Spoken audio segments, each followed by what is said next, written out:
The man's name was Bjorn. The year was 985. His farm was a few lonely buildings in a valley in western Iceland. Winter had come early.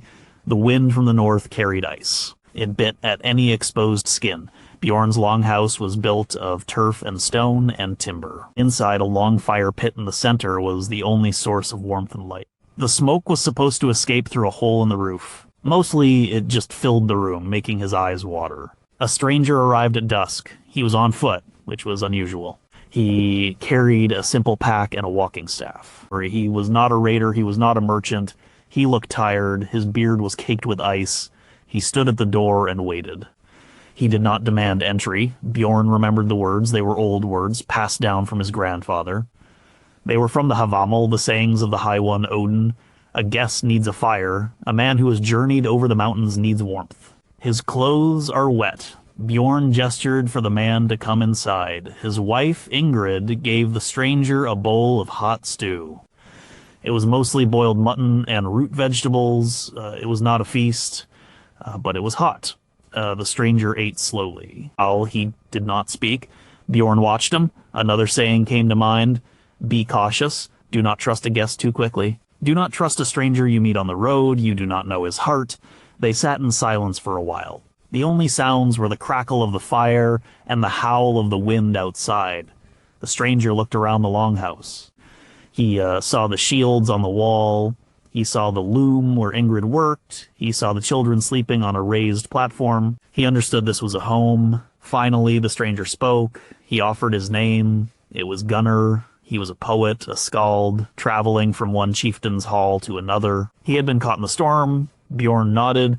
A man's reputation is the one thing that never dies. Gunnar's reputation would be shaped here. Would he be known as a grateful guest or a troublesome one? Bjorn's reputation was also at stake. Would he be known as a good host, a man of honor, or one who turned a traveler away in a storm? The Havamal was not a holy book. It was a guide to living. It was about how to treat a friend. Give a gift for a gift. A true friend lives close by, even if the road is long. It was about how to be a good host. Give a guest a seat, food, and a dry towel. It was about caution. A man should look around before he enters a room. You never know where an enemy might be sitting. These were not grand cosmic truths. They were the hard-won wisdom of a people living in a difficult world. This was their ethical code. It was about survival. It was about community. It was about how a man like Bjorn on a cold night in 985 should act. He gave the stranger a place to sleep by the fire. He had done his part. Number 16, Snorri Sturluson, was a politician saving his own world. Snorri Sturluson was born in 1179. He was not a simple monk or a reclusive scholar. He was one of the most powerful men in Iceland. He was a chieftain, a landowner, and twice he was elected law speaker of the Althing, the Icelandic parliament. This was the most influential position in the country. He lived in a time of great change. Iceland was losing its independence. The king of Norway, Håkon IV, was extending his power over the island. The old ways were fading. Around the year 1220, Snorri wrote the Prose Edda. We often think of it as a collection of myths, a sort of encyclopedia of the Norse gods. But it was something more practical. It was a textbook. It was a manual of style for young poets. The old form of poetry, skaldic verse, was incredibly complex. It relied on strict meters and a system of kennings, which are metaphorical phrases. A ship might be a wave horse, and a battle might be a storm of swords. To understand these kennings, a poet needed to know the old stories. Why is gold called Fafnir's hoard? You had to know the story of Sigurd the Dragon Slayer. Why is poetry called Fasir's blood? You had to know the story of the mead of poetry. The myths were the key to the language of power and prestige. Snorri saw this art form dying. The poets of his day were simplifying their language. They were adopting new European styles. And as the language died, so did the culture it described. The connection to the old chieftains, the old heroes, and the old gods was being severed.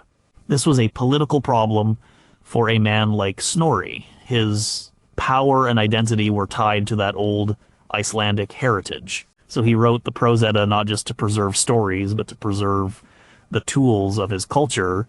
He was giving the next generation a reference book. He was saying, here are the stories, here is how you use them to create powerful traditional poetry. Here is how you maintain our unique Icelandic voice in a world that is being dominated by foreign powers. This project was an act of cultural preservation, born from political necessity. He was trying to keep the soul of Iceland alive.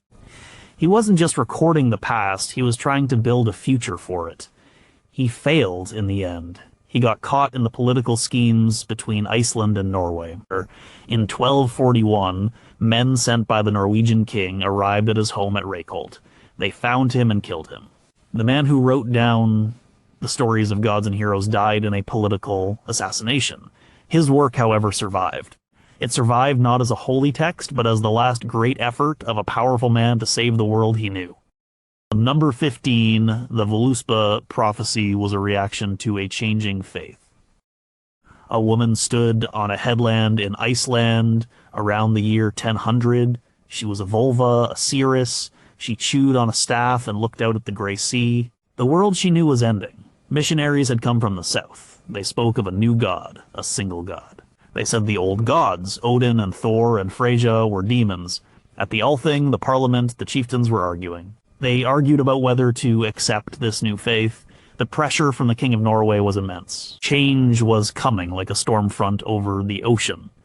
This is the world that may have created the Völuspá, the prophecy of the seeress. It is the first and most famous poem in the Poetic Edda.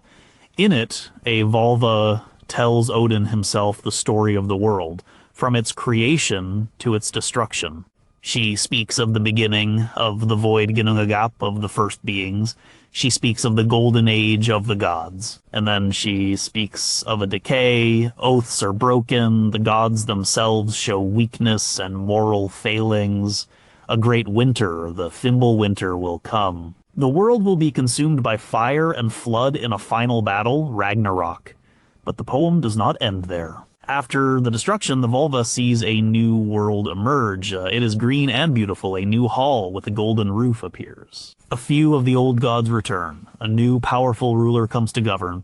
The poem is filled with a sense of dread, but also a sliver of hope for what comes after. This narrative mirrors the cultural anxiety of a pagan society on the brink of conversion. The old world of the gods of Asgard was seen as corrupt and doomed to fall. This matches the Christian narrative about the flawed pagan world. The destruction by fire and water is similar to apocalyptic stories in other traditions. The emergence of a new world, ruled by a single, powerful figure, could be interpreted as the arrival of the Christian god. The Völuspá was not necessarily a piece of Christian propaganda. It was likely composed by someone standing with a foot in both worlds. You know, it could have been a pagan poet trying to make sense of the new religion, fitting it into their own cyclical view of destruction and rebirth. Or it could have been a Christian poet looking back at the old faith with a sense of sad finality, framing its downfall in the epic terms it deserved. The poem's power comes from this ambiguity. It is a work of transition. It captures the exact moment when one worldview was dying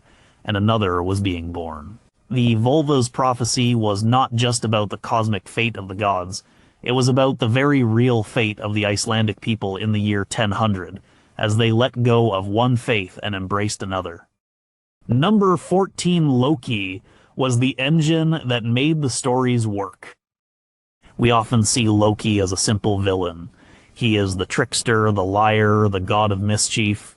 He causes trouble. He is the father of monsters. He eventually leads the fight against the gods at Ragnarok. This view is simple. And it is incomplete. Loki was more than a bad guy. He was a catalyst. He was the agent of change in a world that could otherwise become static. Think about the most important objects the gods owned. Thor's hammer, Mjolnir. Odin's spear, Gungnir. Freyja's golden boar, Sif's golden hair. All of these treasures exist because of Loki. The story begins with a malicious prank. Loki cuts off Sif's beautiful hair. Thor is enraged and threatens to kill him. To save his own life, Loki goes to the dwarves, the master craftsmen. He makes a bet with them, tricking them into creating not only new hair for Sif, but a host of other treasures for the gods. The gods gain their most iconic items because Loki created a problem that needed a solution. He is an outsider. While he lives in Asgard and is Odin's blood brother, he is the son of Jotnar, the giants. He walks the line between the two worlds, the world of divine order and the world of chaotic nature. This position allows him to challenge the gods to expose their hypocrisies and their vanities. In the poem Lokasenna, Loki crashes a feast of the gods. He goes around the hall, insulting each god and goddess in turn. He accuses them of cowardice, infidelity, and breaking oaths. They are outraged, but his accusations often contain a grain of truth. He is the one who dares to say what others will not. He holds a mirror up to the gods, and they do not like what they see. Without Loki, there is no story. There is no theft of Idun's apples of youth, and no desperate quest to get them back. There is no binding of the monstrous wolf Fenrir, and most importantly, there is no death of Baldur, the beautiful god. Loki engineers Baldur's death, the event that sets Ragnarok, the end of the world, into motion. He is the trigger for the final act. His role is to introduce chaos and crisis into the divine world. This crisis forces the other gods to act, to prove their strength, to show their wisdom, and to face their destiny. While he is not good, but he is necessary, the Norse worldview was not a simple binary of good versus evil. It was a complex system of order and chaos, creation and destruction. Loki embodies that chaos. He is the unpredictable element that drives the narrative forward and ultimately brings about the cycle of death and rebirth. He is the engine of the mythology. Number 13, the runes were not a simple alphabet.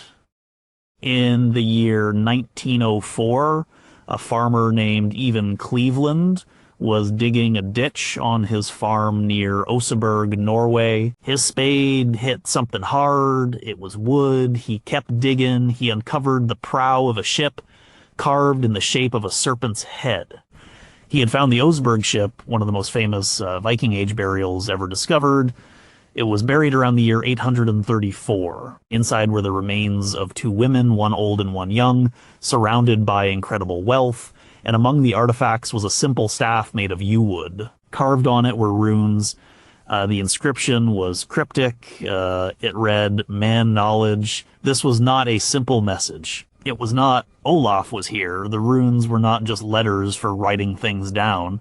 For the people of that time, they were much more. Each rune had a name, a sound, and a meaning. The rune forth was called Fehu, which meant cattle or wealth.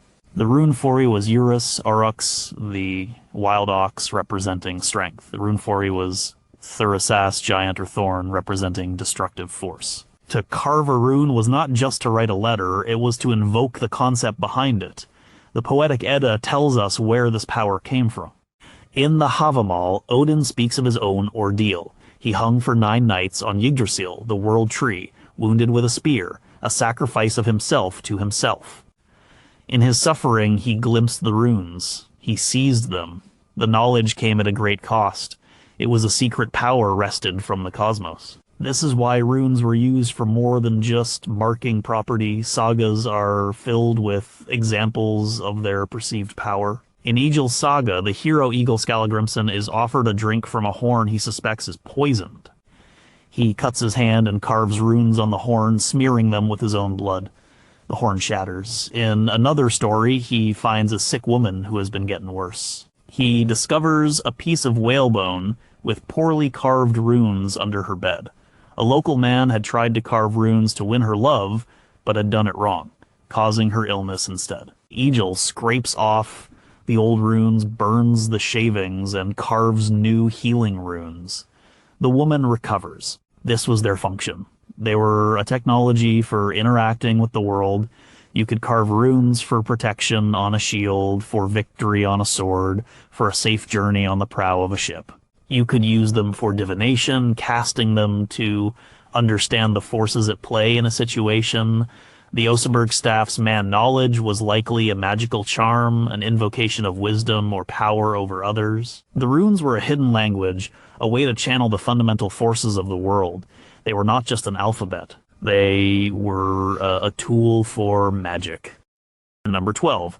The Nine Worlds were not a neat, layered cosmos. Modern pictures often show the nine worlds of Norse mythology as a kind of layer cake. Asgard is at the top, Midgard, the world of humans, is in the middle, and Hell is at the bottom. It is a neat, orderly, vertical arrangement. It is also probably wrong. The original conception was likely much stranger, much more chaotic. The Eddas describe the nine worlds as being held within the branches and roots of Yggdrasil, the Great World Tree. But they are not placed in a simple hierarchy. Think of it less like a skyscraper and more like a cluster of islands in a great misty ocean. The connecting force is the tree itself. Its roots and branches are the roads. Snorri Sturluson, in his Prose Edda, tries to organize it for us. He lists the worlds. There's Asgard, the home of the Aesir gods, Vanaheim, home of the Vanir gods, Alfheim, home of the Light Elves, Midgard, our world, the middle enclosure, Jotunheim, the world of the giants, Svartalfheim, the home of the Dark Elves or dwarves, Niflheim, the world of ice and mist, Muspelheim, the world of fire, and Hell, the realm of the dead. But their relationships are complex. Midgard is surrounded by a great ocean, and in that ocean lurks the world serpent Jormungandr. Beyond the ocean is Jotunheim, the land of giants. So Jotunheim is not below or above Midgard, but on the same plane, across the water. Asgard is connected to Midgard by a bridge, the Bifrost, a shimmering rainbow. This suggests it is in the sky, a separate realm you can travel to. The roots of Yggdrasil are key. One root is in Asgard. Another is in Jotunheim, near the Well of Mimir, the source of wisdom. A third is in Niflheim, near the spring Hvergelmir, from which all rivers flow. This places these three realms at the base of the tree, connected to its very foundation. This cosmology is not about a physical map of the universe. It is a conceptual map. It links different kinds of existence. Asgard is the world of divine order and society. Jotunheim is the world of untamed nature, chaos, and primordial forces. Midgard is the battleground between them, the world of humanity caught in the middle. Hel is not a place of punishment, but the realm of the dead, a quiet, shadowy reflection of life. The spaces in between were just as important. There was the great void, Ginnungagap, from which everything began. There were the great rivers that flowed from the spring in Niflheim, and traveling between the worlds was a dangerous journey, not a simple trip up or down an elevator. You had to cross a burning bridge guarded by a god, or travel through dark, misty valleys, or sail a treacherous ocean. The cosmos was a strange and wild place, held together by a giant ash tree. Number 11. The Jotnar were not just stupid giants. The word Jotun is usually translated as Giant. This gives us an image of huge, slow-witted, brutish monsters. They are the enemies of the gods. Thor spends most of his time fighting them. This is the simple version of the story. The truth found within the Eddas themselves is much more complicated. The Jotnar are not just a race of monsters. They are the original inhabitants of the cosmos. They are primordial beings, forces of nature personified. The first being to exist was Ymir, a Jotun formed from the meeting of fire and ice. Odin and his brothers killed Ymir and created the world from his body. His blood became the oceans, his flesh the earth, his skull the sky. The gods themselves are descended from Jotnar. Odin's mother was Besla, a Jotun. This means the conflict between, the gods and the Jotnar is a family feud. It is a war between different branches of the same family tree. They are not all stupid brutes. Many are described as ancient and wise. Mimir, whose head Odin consults for wisdom, was a Jotun. Vafthrûdnir, a Jotun with whom Odin has a contest of knowledge, knows the secrets of the beginning and end of the world. The gods often seek out the Jotnar for their wisdom or their skills. The women of the Jotnar, the Gigjar, are often sought after by the gods. They are beautiful, powerful, and often wise. Skadi, a goddess of skiing and the hunt, was a Jotun who came to Asgard to demand compensation for her father's death. She was so formidable that the gods agreed to her terms, and she even married the god Njord. Gerd, the wife of the god Freyr, was a beautiful Jotun whose love Freyr desperately sought. And Thor and Odin themselves had Jotun lovers and fathered children with them. The Jotnar represent the untamed, the chaotic, the power of the natural world.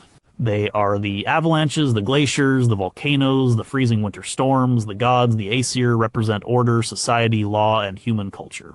The conflict between them is the eternal struggle to create a safe space for humanity within a dangerous and chaotic world. Thor's battles with the Jotnar are not just monster slaying, they are the act of pushing back the wilderness, of making the land safe for settlement. So when you read about the Jotnar, do not think of them as simple villains. They are the old powers, the raw elements of creation. They are the ancestors, rivals, lovers, and enemies of the gods. Their relationship with Asgard is not one of simple good versus evil, but a complex dance of conflict, coexistence, and even kinship. Number 10. Valhalla was a very exclusive destination. The popular image is that every brave Viking warrior who died in battle went to Valhalla. There, they would feast and fight all day, waiting for the final battle of Ragnarok. It was a warrior's paradise, but the Eddas tell a different story. Valhalla was not the default afterlife for a warrior. It was one of several options, and entry was highly selective. Valhalla was Odin's hall in Asgard. Its name means Hall of the Slain. Odin, as the god of war, but also of kings and chieftains, chose who would enter. He sent his Valkyries, his chooser of the slain, to battlefields to select the most elite warriors, the champions, to join his army. He wasn't collecting every soldier. He was building a special forces team for Ragnarok. He needed the best of the best to fight alongside the gods when the world was ending. So the average warrior who fell in a shield wall had no guarantee of a place there. And even among the chosen slain, Odin did not get them all. The Poetic Edda tells us that the goddess Freyja had the first pick. Freyja, a goddess of love, beauty, and fertility, was also a powerful warrior goddess. She had her own hall called Folkvanger, the Field of the People, or Field of the Army. The poem Grimmismal states, clearly Freyja chooses half of the slain each day, and Odin has the other half. So, half of the elite warriors who died in battle went to feast in Freyja's hall, not Odin's. Why this was, or what the criteria were for being chosen by Freyja instead of Odin, is a secret the texts do not share. What about everyone else? Most people did not die in battle. They died of old age, sickness, or in an accident. The vast majority of people, warriors included, went to another realm. This was hell. Hell was not the fiery pit of punishment that the Christian hell is. It was a gray, misty, quiet world ruled by a goddess of the same name, Loki's daughter. It was a continuation of existence, but a shadowy one. The dead in hell were thought to live a life much like their one in Midgard, but without the color and vibrancy. It was not a place of torture. It was just the place where the dead go. The great hero Balder went to hell after he was killed. It was not a place of dishonor. Some people believed the dead stayed in their burial mounds, their barrows. The sagas are full of stories of the Draegr, the animated dead, who guarded their treasure and could be a real problem for the living. This suggests a belief that the spirit could remain physically tied to the body and its grave goods. So, the afterlife was a complex landscape. Valhalla was a specific, elite military barracks for Odin's chosen few. Folkvanger was another. For almost everyone else, from farmers to kings, the final destination was the quiet, shadowy realm of hell. Number 9, our knowledge rests on one book found in 1643. For centuries, the great poems about Odin, Thor, and Loki were just whispers. Scholars knew they must have existed. Snorri Sturluson quoted from them extensively in his Prose Edda in the 13th century. He called his source the Edda, but no one knew what that book was. The original poems were thought to be lost forever, scattered to the winds of time. Then, in 1643, a man named Brynjolfur Sveinsson was made the Bishop of Skalholt in southern Iceland. Brynjolfur was a scholar and a collector. He was fascinated by Iceland's past.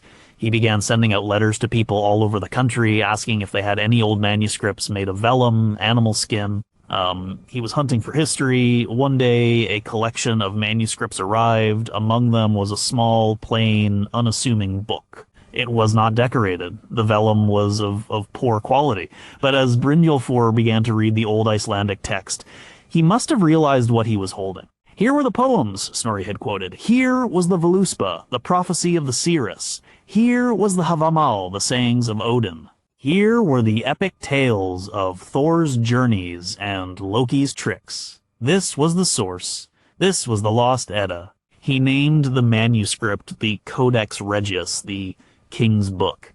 He believed it was written by the great scholar Saemundr the Wise in the 12th century, though modern scholars date it later to around 1270. Brynjolfur was so proud of his discovery that in 1662 he sent it as a gift to King Frederick III of Denmark. For the next 300 years, Iceland's greatest literary treasure sat in the Royal Library in Copenhagen. Think about how fragile this is. Almost everything we know about Norse mythology in its poetic form comes from this single medieval book. It is not a grand, authoritative Bible.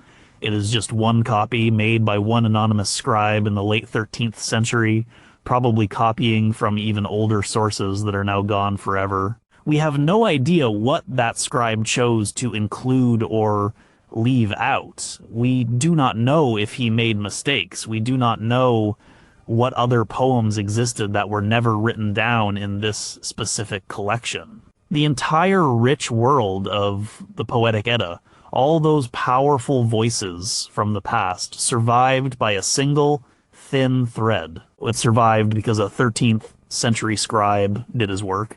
It survived because the book was not lost to fire or decay over the next 400 years. It survived because a bishop in 1643 had a passion for collecting old books. If any one of those things had gone differently, our understanding of the Norse world would be a pale shadow of what it is today. In 1971, after a long campaign, the Codex Regius was finally returned from Denmark to Iceland. It was greeted by huge crowds, a national treasure finally come home. Number 8. The Prose Edda was written as a writer's handbook. When you open Snorri Sturluson's Prose Edda, it feels like a book of stories. It begins with a prologue that tries to link the Norse gods to the heroes of ancient Troy. Then it moves into the Gylfaginning, the deluding of Gylfi, where a Swedish king asks 3 mysterious figures about the Norse gods, and they tell him all the major myths, from creation to Ragnarok. It seems like a book designed to explain the old religion. But that was not its primary purpose. Snorri wrote the Prose Edda in the early 13th century for a very specific audience, young Icelandic poets. He was writing a textbook on the art of skaldic poetry. This form of poetry was the highest literary art of his culture, but it was incredibly difficult. It had complex rhyme schemes, a strict syllable count, and most importantly, it used a specialized vocabulary of kennings and heti. A heidi is a poetic synonym like using steed for a horse. A kenning is a more complex metaphorical phrase like calling a ship a sea stallion. The second part of the Prose Edda, the Skaldskaparmal, the language of poetry, makes this purpose clear. It is a long dialogue between the sea god Aegir and Bragi, the god of poetry. Aegir asks how poetry works, and Bragi explains the system of kennings. He does this by telling the myths. He explains that you can call Gold Otter's ransom, and then tells the long, complicated story of Loki, a magic otter, and a cursed ring to explain why. So he lists hundreds of kennings for gods, people, battle, and nature. The myths are not the point. They are the reference material. They are the footnotes needed to understand the poetic language. The final part, the Hatatal, is a demonstration of Snorri's own skill. It is a long poem of 102 stanzas praising King Hakon of Norway. The amazing thing is that Snorri composed each stanza using a different metric form or variation. It is a technical showcase, a catalog of every poetic meter a skald could use. It is like a composer writing a piece that demonstrates every possible musical scale. Snorri, a Christian, was not writing a holy book to promote a pagan faith. He was a scholar and a cultural conservationist. He saw that the knowledge needed to compose and understand the old poetry was disappearing. Without the myths, the kennings made no sense. Without the kennings, the poetry lost its power and its connection to the heroic past. So he created this handbook. He used the framework of the myths to teach the language of the skalds. The Prose Edda is one of the world's great collections of mythology. But it was born from a practical need to teach the next generation how to write a good poem. Number 7, fate was a thread, not a stone tablet. The Norse world was governed by fate. The concept was called Orlog in Old Norse. It was a powerful force that even the gods could not escape. Odin knew that he was fated to die at Ragnarok, devoured by the wolf Fenrir. No matter what he did, he could not change that ultimate outcome. This sounds like predestination, a rigid plan that everyone must follow. But the Norse idea of fate was more nuanced and active than that. Fate was not a pre-written script, it was a web being woven. The weavers were 3 mysterious female figures known as the Norns. They lived at the base of the world tree Yggdrasil by the Well of Erd. Their names were Erd, what has been, the past, Verdandi, what is becoming, the present, and Skuld, what shall be, the future. They shaped the destiny of every person and god by weaving a thread for each life. This image of weaving is important. A weave is made of many threads. The Norns might lay down the main threads, the major events of a person's life, birth, marriage, death. But the individual's actions, their choices, their character were the cross threads that gave the fabric its final texture and pattern. You could not change the length of your thread, but you could influence its color and quality. This is why personal reputation and courage were so important in the sagas. A hero like Gunnar of Hlíðarendi in Njal's saga knows he is doomed. His enemies have him surrounded in his house. And he has a chance to escape, but he chooses to stay and fight. He says, "I will not run. I will meet my fate here." He dies, but he dies heroically. He weaves a strong, bright thread into his part of the web. His story is told for centuries. His fate was to die, but his choice was to die well. His reputation, his Dahmer, is what lives on forever. The sagas are full of people trying to understand or influence their fate. They consult seeresses, they interpret dreams and omens. They believe certain actions can bring good luck or bad. This would not make sense if fate were a rigid, unchangeable script. They were actively participating in their own destinies. The core belief was that while you could not control the final outcome, you had absolute control over how you faced it. Courage, honor, loyalty, and generosity were the things that mattered. These were the choices a person made day to day. A person's fate was a combination of the destiny set out by the Norns and the character they forged for themselves. It was a partnership between cosmic forces and individual will. Number 6, Thor's hammer was a tool for making things sacred. Mjolnir. The name itself is powerful. We think of Thor's hammer as a weapon of immense destruction. It is the tool he uses to crush the skulls of giants. It can level mountains. It always returns to his hand when he throws it. In the myths, it is the ultimate weapon, the primary defense of Asgard and Midgard against the forces of chaos. But its function was much broader than that. It was also a tool of blessing, sanctification, and order.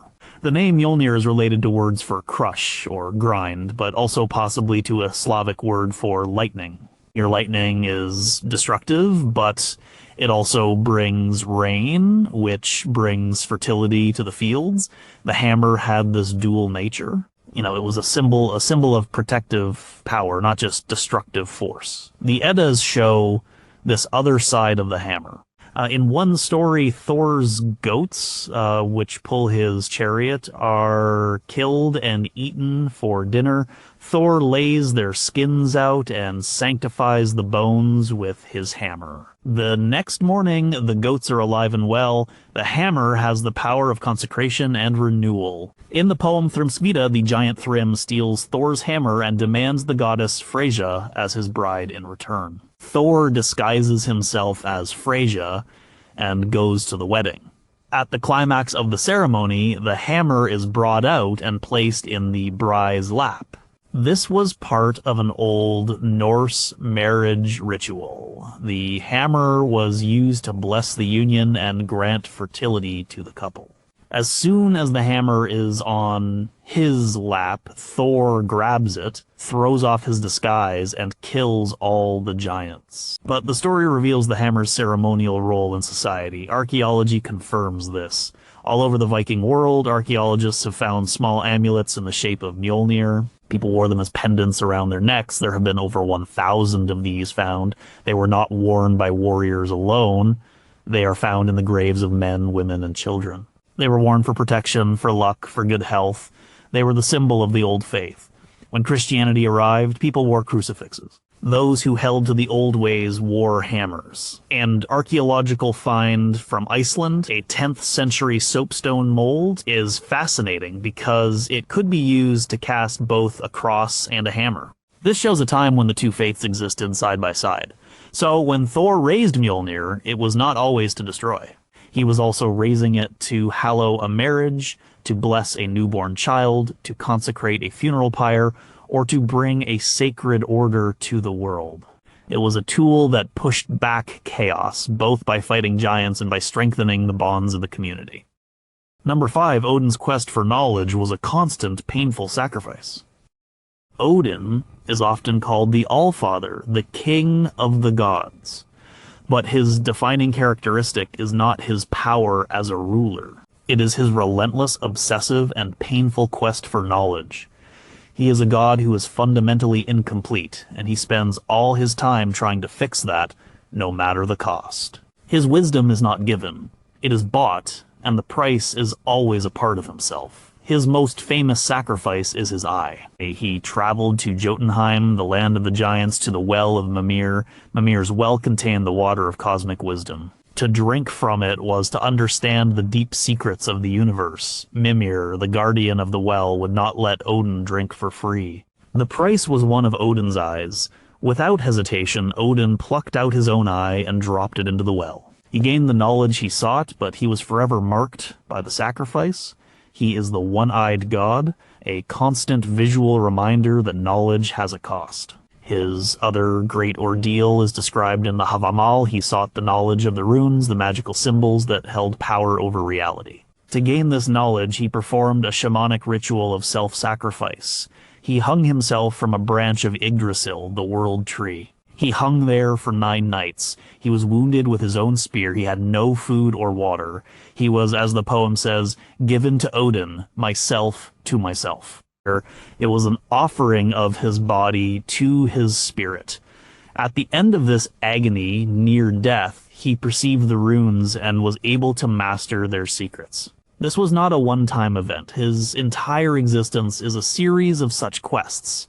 He wanders the 9 worlds in disguise, often as a gray-bearded traveler, seeking out giants, dwarves, and wise men to challenge them in contests of knowledge. He risks his life over and over again, not for treasure or power, but for one more piece of information, one more secret.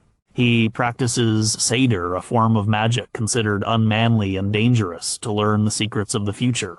He raises the dead to question them about their knowledge. Odin is not a comfortable, all-knowing god. He is a god of anxiety. He knows Ragnarok is coming. He knows he is fated to die. His desperate search for knowledge is his attempt to prepare, to understand, and perhaps to find a way to face that doom with as much strength as possible. He embodies the idea that, true wisdom is not found in books or taught in schools. It is earned through suffering, through risk, and through the willingness to give up a part of yourself to gain a greater understanding of the world. Number 4, the Icelandic sagas were history written as fiction. The sagas of the Icelanders are incredible stories. They tell of blood feuds, voyages to new lands, heroic deeds, and the lives of the first settlers of Iceland. We read the Saga of the Volsungs or Enjal's Saga, and they feel like history. They are filled with detailed genealogies, specific place names, and descriptions of legal disputes that seem grounded in reality. For a long time, scholars treated them as more or less accurate historical records of the Viking Age. But they are not. The great sagas were written down in the 13th and 14th centuries. The events they describe, the so-called Saga Age, took place from roughly 930 to 1030. This means there was a gap of 200 to 300 years between the events and the writing.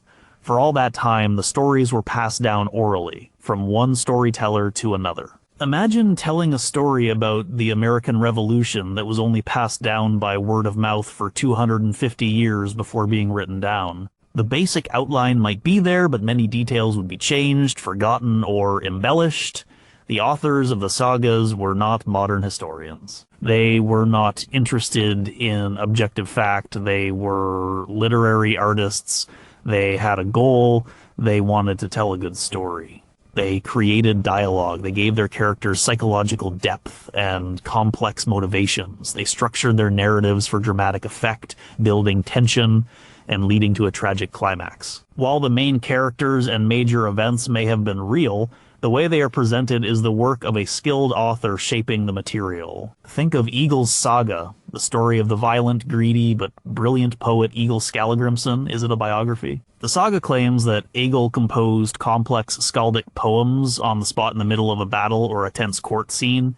It is more likely that these poems, which are masterpieces of the form, were composed later and inserted into the story of a famous historical figure to make the narrative more powerful. The sagas were also written for a 13th century audience. The authors were looking back at a heroic age from their own time of political strife and decline. They were creating a national literature for Iceland, a foundation myth. They were exploring themes that were important to them: honor, fate, the destructive nature of feuds, the importance of law. They used the historical figures of the past as characters in a drama that spoke to the concerns of their present. The sagas are not worthless as history. They give us an invaluable window into the worldview, the social structures, and the values of the people who wrote and read them. They contain echoes of historical events, but we should read them as we read historical novels. They are a creative interpretation of the past, not a direct record of it. So they are art crafted from the raw material of memory and history. Number 3, the poetry hid a secret language of metaphor. To read Old Norse skaldic poetry is to enter a different way of thinking about language. It is dense, difficult, and beautiful. A simple line about a warrior fighting on a ship could be almost incomprehensible to a modern reader without a guide. The reason for this is a complex system of metaphor called kennings. The poets did not believe in saying things directly. They believed in showing off their knowledge and skill by describing things in a roundabout, clever way. A kenning is a compound metaphor. It works in layers. A simple kenning for the sea might be hail road. This is straightforward and evocative, but they quickly become more complex. A warrior is a tree of battle. A sword is a wound wand. These are still fairly clear, but then they get layered. You start with a base word like warrior. You create a kenning for it like tree of battle. Then you can take one of the words from that kenning, battle, and replace it with a kenning for battle like storm of swords. So now your warrior is a tree of the storm of swords. The poet could go on, replacing sword with a kenning for a sword like serpent of wounds. So now the warrior is a tree of the storm of the serpent of wounds. A single warrior could be described with a phrase that required the listener to unpack 3 or 4 layers of metaphor just to understand the basic subject. This was not just for decoration, it was a test of knowledge. To understand these poems, the audience had to know the myths. A kenning for a ship could be Horse of the Sea King, but a more complex one might be Elk of the Fjord.